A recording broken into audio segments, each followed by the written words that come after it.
Dear parent, I know it is very, very heart wrenching to see that some of our children are not towing the line that we actually want them to.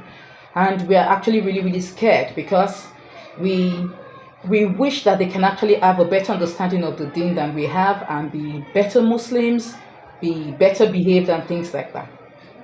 Our fears are very, very real, and we have to be very sincere with ourselves that there is a lot that we can do and there's so much that we can't do. Firstly, nurturing the children, our children, is actually a favor and a blessing from Allah. It is something that Allah makes easy for whom He wills. Allah will just give to a family a child that is just very, very marvelous, very, very wonderful. Despite the parents might not even be so religious, and they will have a well-behaved, responsible, loving child. And in some families, you find out that even though the family is a very religious home, the children will just be like they want to be opposite of what their parents are. And that fear is there because we all want our children to to be successful in this world and the hereafter. So as parents, one of the things we need to have at the back of our mind as we are parents, as we are teachers, is that what we can do is to nurture them with all sincerity in the best way that we can. We should nurture them not because we are actually trying to compete with anyone. We actually want people to see that, okay, my child is better than yours, or that my child can do some things. We should nurture them as ibadah, that I actually have a responsibility to nurture this child in a way that Allah will be pleased with me so that it can become a righteous and upright child. So as parents, we shouldn't attribute to ourselves any form of success that we see in our children. We shouldn't attribute to ourselves any form of goodness that we see in our children, because children can be a trial, a very, very big trial to parents. And as parents and teachers, if we're putting in our best and we're not seeing the results that we want to teach, that we want to see, we shouldn't give up. We shouldn't feel like we are failing. We shouldn't feel like we're not doing the right thing. Let us be sincere. The first thing, let's be sincere what we're doing. Let us be consistent. Let's be consistent, whatever it is we are doing. And then for the parents, this goes for both mom and dad. If the children are with their parents, their mom and dad, they should see consistency and unity in whatever it is we're doing. It should not be like mommy is dragging the child this way and daddy is dragging the child the other way. There should be consistency in what we're doing, and we should be very, very prayerful.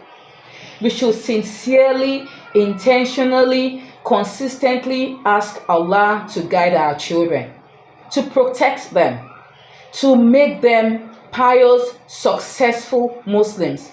Because the world we find ourselves in today, it's very, very scary.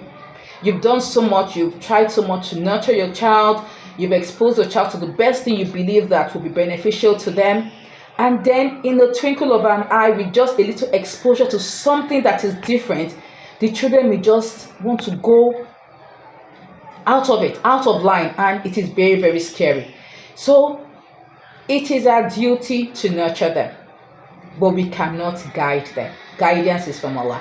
It is our duty to tell them what is right and wrong. It is our duty to show them examples. It's our duty to pray for them. It's our duty to be consistently telling them about what they should do, what they shouldn't do, why they should and why they shouldn't do it. But the guidance is from Allah. So we have to continue to pray to Allah to guide our children. We cannot guide our children. We can only show them the way. We can only direct them. But the guidance, the light will come, the hidayah will come from Allah. And as parents, as teachers, we should not give up on them. We should never give up on our children, no matter how difficult it is. We should never give up on them.